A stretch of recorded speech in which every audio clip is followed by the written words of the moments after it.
So let us start the chapter social justice. जब हम कहते हैं जस्टिस,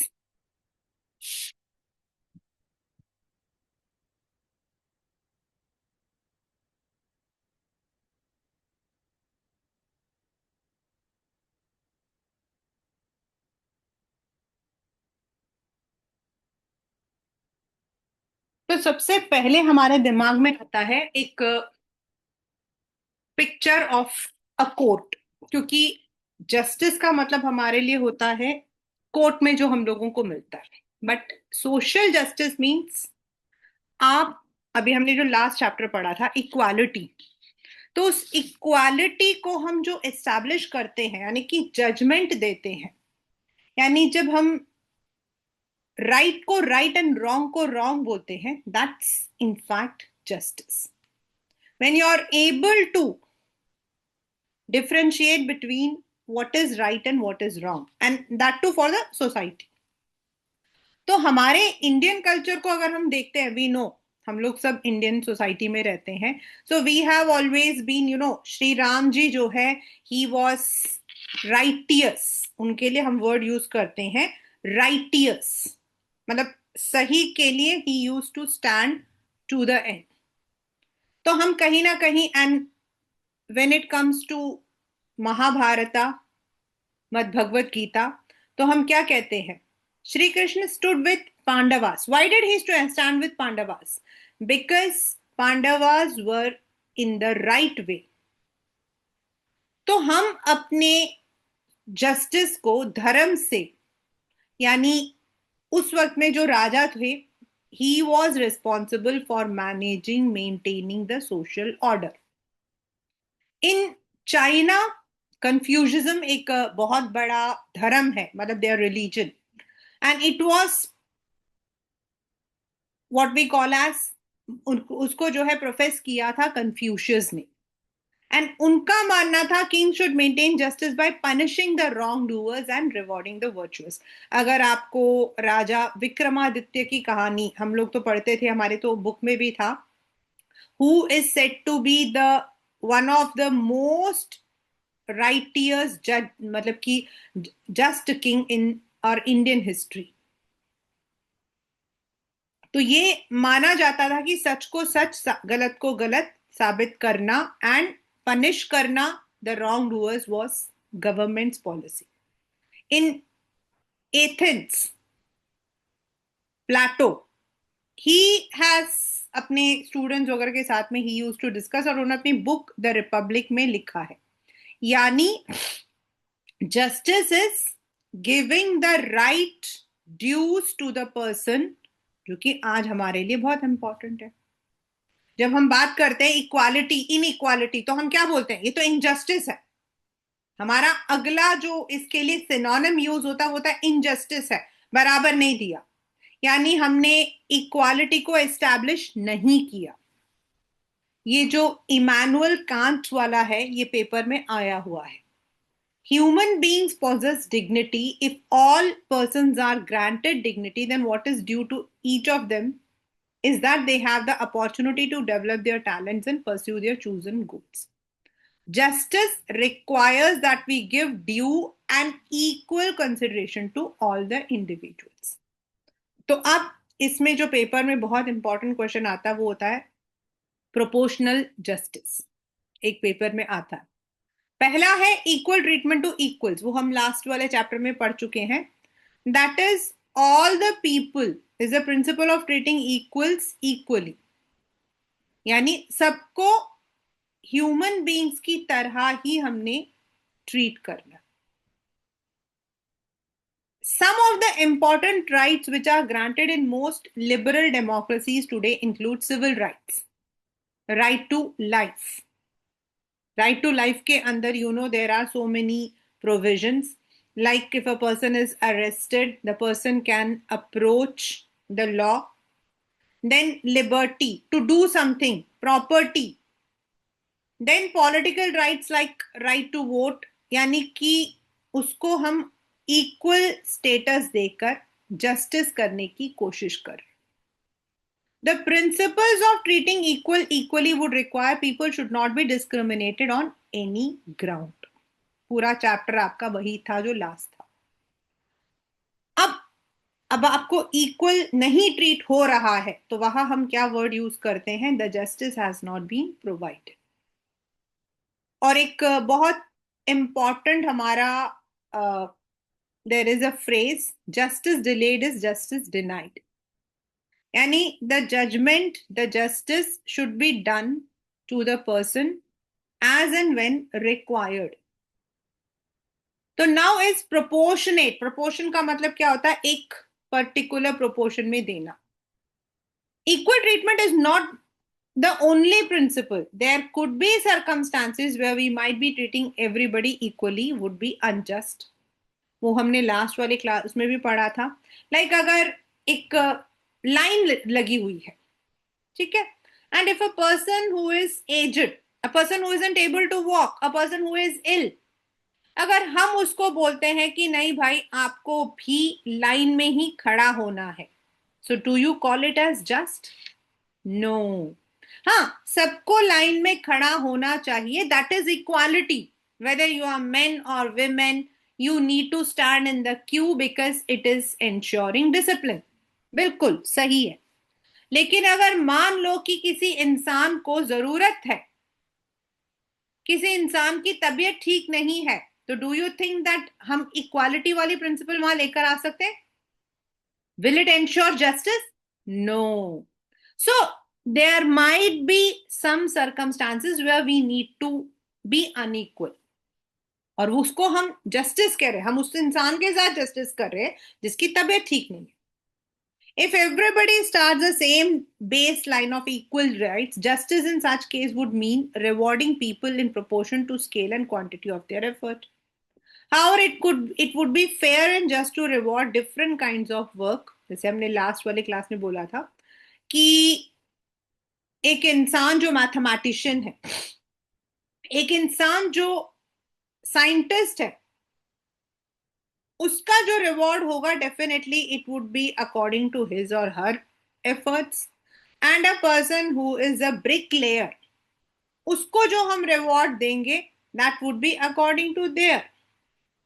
अब हम वो वाला रिवॉर्ड उनको नहीं दे सकते हैं ना, इक्वल कहकर कि हम तो इक्वल ट्रीट कर रहे हैं, वो भी इंसान है, वो भी इंसान है, लेकिन उसके एफर्ट्स देखो.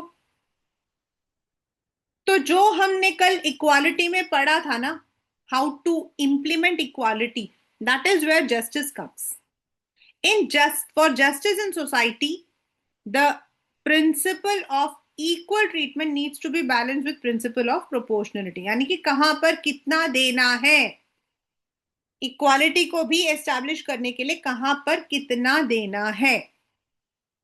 So for that we need to recognize certain special needs, जो अभी आपको मैंने एक वो बताया, एग्जाम्पल बताया.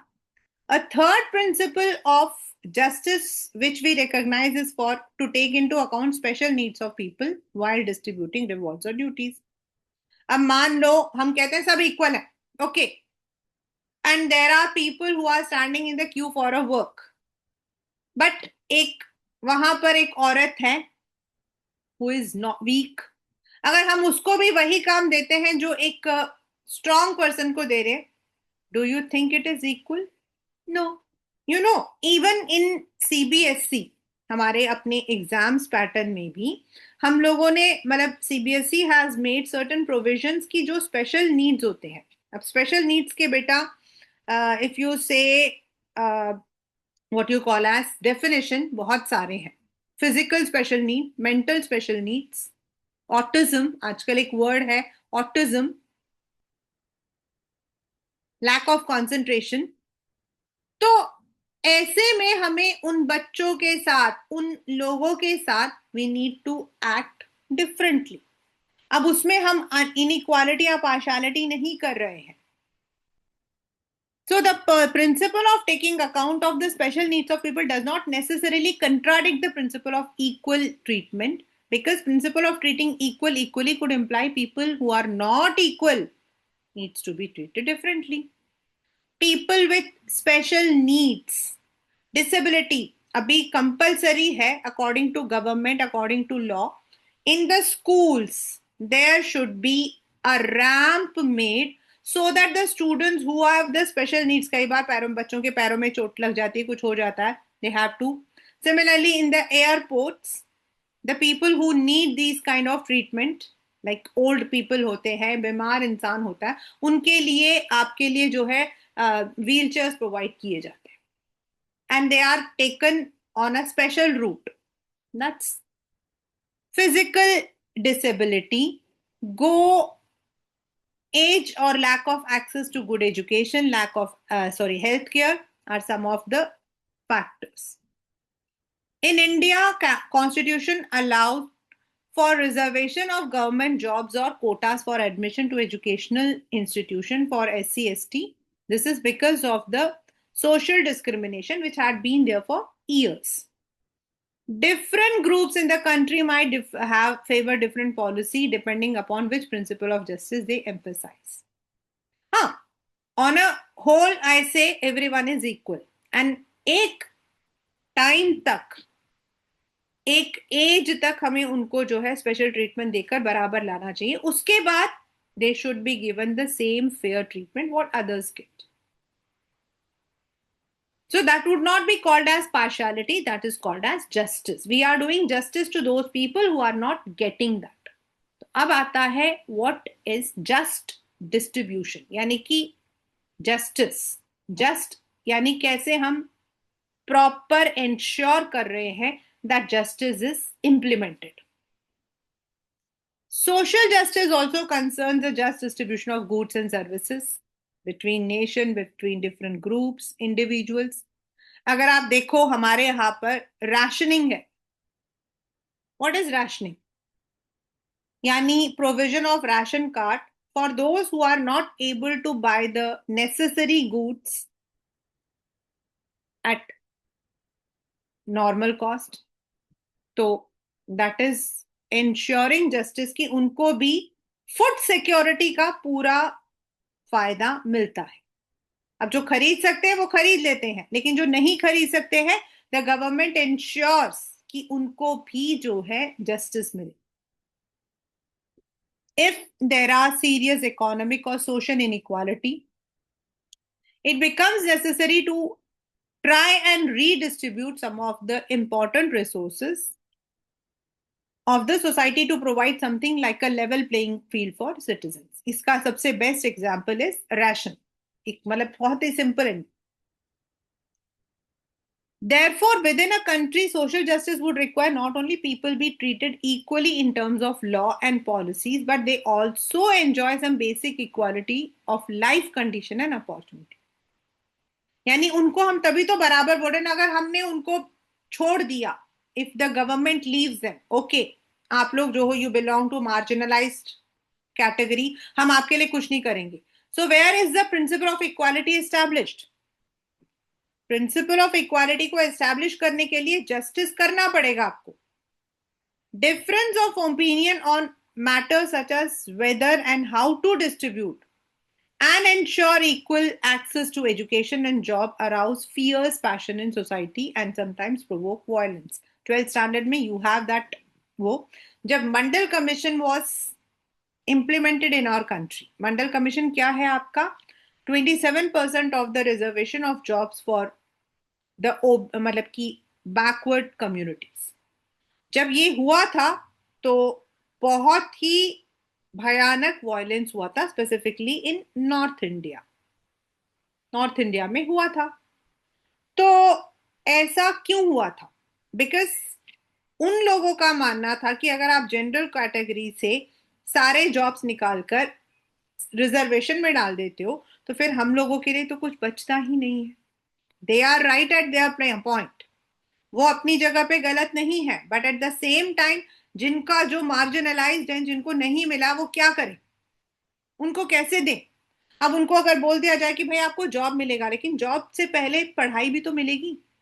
उसके लिए हम लोगों को जो उस कैटेगरी में नहीं है, हमें भी तो थोड़ा झुककर उनको अपने साथ इंक्लूड करना पड़ेगा. हम तो उनको इंक्लूड ही नहीं करना चाहते, इसीलिए लॉ को इम्प्लीमेंट करना पड़ता जिससे हम उनको इंक्लूड करें. समटाइम्स ऐसा फोर्स डालना जरूरी हो जाता है, बिकॉज सोसाइटी के माइंडसेट को चेंज करना इतना आसान नहीं है. But now because it is lawful, तो लोग उसको फॉलो करेंगे, लोग उनको इंक्लूड करेंगे, उनको एडमिशन देंगे. million dollar question: what is John Rawls theory of justice? You can expect this in a long question. ये आपका लॉन्ग क्वेश्चन में आ सकता है. जॉन रॉल्स, इस चैप्टर से सबसे ज्यादा इंपॉर्टेंट प्रोपोर्शनल जस्टिस और यही है. John Rawls argues that the only way we can arrive at a fair and just rule is if we imagine ourselves to be in a situation in which we have to make decision about how society should be organized, although we do not know which position we would ourselves occupy in that society. हमें अपने आप को उनकी जगह रख के जाना सोचना चाहिए. ये पेपर में आता है व्हील्स ऑफ इग्नोरेंस. व्हील्स का मतलब होता है hide, hidden. In Hindi we call ghoonghat, मतलब कोई चीज जो कि छुपी हुई है, जो दिख नहीं रही है. Rawls describes this as thinking under a wheel of ignorance. अपने आप को बिना दिखाए, अपने आप को ना करके आप इग्नोर कर उसको. He expects that in such a situation of complete ignorance about our possible position and status, each person would decide in the way generally they do. यानी कि अपने आप को ये मत सोचकर देखो कि I am a teacher, I am a doctor. अपने आप को उस पोजीशन में मत रखो, अपने आप को उनकी पोजीशन में रखो. अपने वाले सोच को उन पर मत वो करो. सोचो कि अगर आप उनकी जगह होते थे क्या करते, what you would have done. But since no one knows who he would be, what is going to benefit him, each will predict the future society from the point of worst of. अगर हम अपने constitution के makers के बारे में बात करें ना, तो वो यहाँ पर इंप्लीमेंट होता है. जो हमारे मतलब कि जो जिन लोगों ने कॉन्स्टिट्यूशन बनाया था, they I think thought in wheels of ignorance, क्योंकि उन्होंने फ्यूचर को प्रिडिक्ट किया था. What can be the consequences, worst consequences अगर नहीं होगा तो क्या हो, और उसके अकॉर्डिंग उन्होंने लॉ बनाए थे, आर्टिकल्स बनाए थे. So this would not help those who are born in a disadvantaged section of society. It is of course not easy to erase our identity and to imagine ourselves under wheel of ignorance. But then it is equally difficult for most people to be self-sacrificing and share their good fortune to strangers. अभी जो मैंने बोला कि हम अपने आप अपना mindset change नहीं करेंगे. अगर आपसे हमसे मतलब any person who is in the privilege section, अगर उसे बोला जाए कि भाई आपको जो है उसका नाम क्या, इस बच्चे को जो है एडमिशन दिया जा रहा है विद दिस पर्सन, आप बिल्कुल नहीं मानोगे, आप नहीं शेयर करोगे. But if it is lawfully enforced कि नहीं भाई 10% तो ऐसे बच्चों को देना ही है, तो आप क्या कहोगे, चाहे आप गुस्सा होगे, नाराज होगे, लेकिन आप उस चीज को मानोगे. That is how we have to implement. The merit of the veil of ignorance position is that it expects people to be just be their usual national self. They are expected to think for themselves and choose what they regard to be in their in. Raw therefore argues that rational thinking, rational matlab right, not morality, could lead us to be fair and judge impartially regarding how to distribute the benefits and burdens of a society. हमें सही और गलत में ध्यान रखना है, ना कि मॉरली सोचना है. मॉरली तो बिल्कुल भाई गलत है, वो तो है, वो तो है. But when it comes to right और रॉन्ग, रेशनल, तो ज्यादा जरूरी है. Certain times things are done only because the situation आपसे मांग रहा है, डिमांड कर रहा है. It is not because it is morally right. तो how we pursue the social justice? If in a society deep and persistent division exist, जैसे हम सारी सोसाइटी में है, कहीं रिच एंड पुअर के बीच में है, कहीं पर कास्ट के बेसिस में, कहीं रिलीजन के बेस में, कहीं रेसिज्म के बेस में है. So that means somewhere social justice is lagging. So it doesn't require absolute equality and sameness in the way in which people live. Various methods of calculating the basic needs of people have been devised by different government and international organization like WHO. अगर आप for example जब हम खाने के बारे में बात करते हैं तो व्हाट वी से a person who is living in an urban area requires 2300 calories of food. लेकिन a person who is living in rural area requires 2600 calories of food. ऐसा क्यों? इंसान तो मैं भी हूं, इंसान तो वो भी है, उसे क्यों ज्यादा जरूरत है? This is because they are doing physical work, we are doing mental work. ये जो है WHO इसी तरीके से कैलकुलेट करता है. देयर आर जैसे लैक्टेटिंग मदर्स होती हैं, एक्सपेक्टिंग मदर्स होती हैं, उनका जो पोषण होता है वो थोड़ा अलग होता है.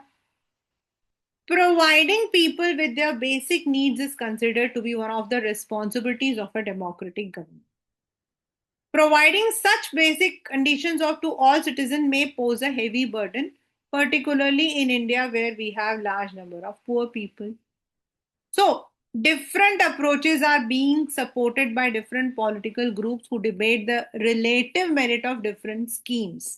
जैसे हमारे यहाँ पर रूरल एरियाज के लिए there are certain schemes which are not there, जैसे NREGA, national rural employment guarantee act. Ensure कि सबको जस्ट यानी कि जस्टिस प्रोवाइड हो, सबको खाना मिले, सबको मतलब नौकरी मिले, गवर्नमेंट हैज लॉन्च्ड. अब अगर आप कहोगे भाई हमें क्यों नहीं दे रहे हो, आपके लिए एम्प्लॉयमेंट अपॉर्चुनिटीज दूसरी तरीके से हैं, आप एम्प्लॉयमेंट एक्सचेंज में अपने आप को करो, you will get. So this is the different approach government has to adopt. अब एक क्वेश्चन जो बहुत सालों से रहा है वो ये है कि कंट्री को क्या लेना चाहिए. हम इंडिया जो है वी वर मिक्स्ड इकोनॉमी, लेकिन अगर मैं 2025 में कहूं तो we are more towards capitalism. अब क्वेश्चन आता what is capitalism, what is socialist. आपके 12th स्टैंडर्ड का फर्स्ट या सेकेंड चैप्टर में यही आपका पेपर में है. सोशलिस्ट रिवॉल्व्स यूएसएसआर मॉडल जहां all the industries should be owned by the government and basic infrastructure and benefits should be given to the people. Whereas आपका USA जो है उसने अडॉप्ट किया था कैपिटलिस्ट मॉडल जहां the industries are owned by private people and government जो है with the taxes they get they ensure welfare. And in the world over the period capitalist economy जो है वो काफी सक्सेसफुल रहा. So now the debate comes कि ऐसा free market जो कैपिटलिस्ट मार्केट है वो होना चाहिए या सोशलिस्ट मार्केट होना चाहिए. इंडिया ने इस बात पर काफी, क्योंकि हमारे यहाँ से बहुत सारे ऐसे लोग थे जो those who had got the proper, उन लोगों को जो है they had got the training and all, और उन्होंने यहाँ पर सोशलिस्ट इकोनॉमी के लिए बोला था. But there were people who wanted to ensure capital, so इसीलिए इंडिया ने मिक्स्ड इकोनॉमी लिया था. मींस कुछ जगहों पर state intervention will be there, कुछ जगहों पर फ्री. बट अभी ओवर द पास्ट 1992 के बाद जब हमने अपना न्यू इकोनॉमिक पॉलिसी लिया है, we have move towards free market.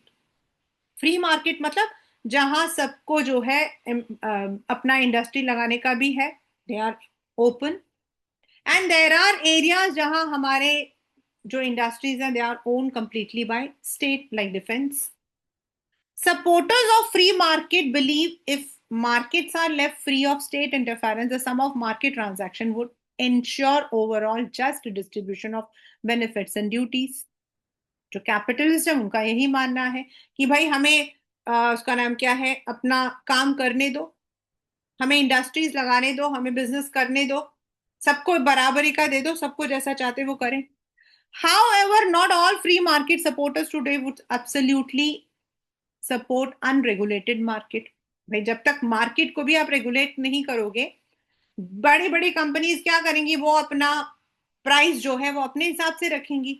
So there government intervention जो है वो जरूरी हो जाता है to regulate the price. Many now would be willing to accept certain restrictions. For example, states could step in to ensure basic minimum standard of living to all people, so that they are able to compete on equal terms. और उसी लिए कई जगहों पर government interfere करती है ensure करती है कि जो प्राइस है वो ज्यादा नहीं है, so that everyone is getting that equal distribution. एक बहुत ही सिंपल एग्जांपल है नमक, सॉल्ट, मेडिसिन, ऐसी चीजें होती हैं जो सबके लिए जरूरी है, लेकिन अगर हम उसके अंदर जो है, if we are not putting any restrict, मतलब कि अगर हम नहीं करते तो क्या होगा, व्हाट विल हैपन, सब लोग अपना प्राइस रखेंगे, maybe people are not able to buy, तो गवर्नमेंट इंटरफेयर करती है and they regulate such price. ये एक इसका एग्जाम्पल है, so that everyone is able to access that. One of the arguments put forward in favor of market distribution is it gives more choices, free market mein. Another argument often heard in defense of free market and private enterprises, equality of services they provide is often superior to that of government institution, not to debate. But the cost of such services may put them on reach of the poor. That is why in all the hospitals, there is a provision that a particular percentage of beds and services should be compulsorily given to poor. क्योंकि अब normally तो वो जाकर उन hospitals में बेचारे नहीं कर पाएंगे।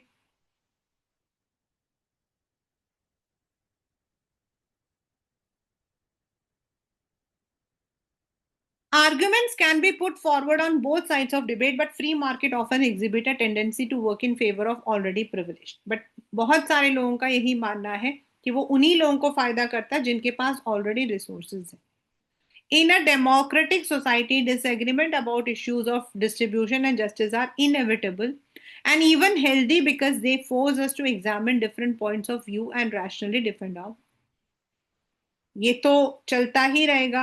इनफैक्ट अब बहुत सारे लोग कहते हैं India should come out of the mix economy and they should go for free capital movement, but at the same time there are areas जहां गवर्नमेंट इंटरवेंशन जरूरी होता है, यानी कि ये जो डिबेट है ये चलता ही रहेगा और चलेगा। Politics is about the negotiation of such disagreements through debate. और पॉलिटिक्स का मतलब ही यही तो है, पॉलिटिकल थियोरी यही तो कहती है कि डिबेट होना चाहिए, लोगों की बातें सुनो, देखो कि what is the agreement, what is the disagreement, देखो उसमें फायदा और नुकसान and implement those policies which actually benefits people. Democracy आपका तभी एस्टैब्लिश होता है जब आप इन चीजों से बाहर आ जाते हो। So that is the chapter social justice. Social justice आपका टू मच एक्सटेंट जब हम बात करते हैं freedom, freedom of market is also freedom, and when we talk about equality, तो जो इक्वालिटी को एस्टैब्लिश करना है, यानी कि एस्टैब्लिश आप इक्वल तभी करोगे जब आप सबके साथ न्याय करोगे, और न्याय यानी कि justice is possible not for, मतलब कि it is not going to be आप आराम से अपने आप ही बोलोगे न्याय करते हैं चलो सब लोग ऐसा करो, तो नहीं होगा। So some area it needs certain enforcement. तो जब तक हम जस्टिस का रियल मीनिंग नहीं समझेंगे ना, एज अ कॉमन पर्सन, लोग अगर आप लोगों से बात करोगे पॉलिटिकल साइंस के स्टूडेंट ना होकर, तो आप देखोगे गवर्नमेंट ऐसा करता है, यहाँ पर ये नहीं है, कहीं पर हम बराबर नहीं है, you will see people complaining. But as a political science student you would be able to understand कि गवर्नमेंट एट टाइम्स ऐसा क्यों करती है, because you will think on the political theory, जो थियोरी आपको बताता है कि जस्टिस करने के लिए कभी कभी ऐसा भी करना पड़ता है, डिफरेंशियल ट्रीटमेंट देना पड़ता है। नहीं दोगे अपने आप ही आप अपनी सीट दे दोगे किसी को, आप इंक्लूड कर लोगे अगर आपसे जबरदस्ती ना करवाया जाए, तो at times it is important. तो that is what the chapter social justice tells. इस चैप्टर से आपका रॉल का थियोरी एंड प्रोपोर्शनल जस्टिस को 100% कर लेना, बाकी तो सारे आपके जो है शॉर्ट में आते हैं, ये दोनों लॉन्ग में हमेशा आते हैं, right. So with this the chapter social justice is complete.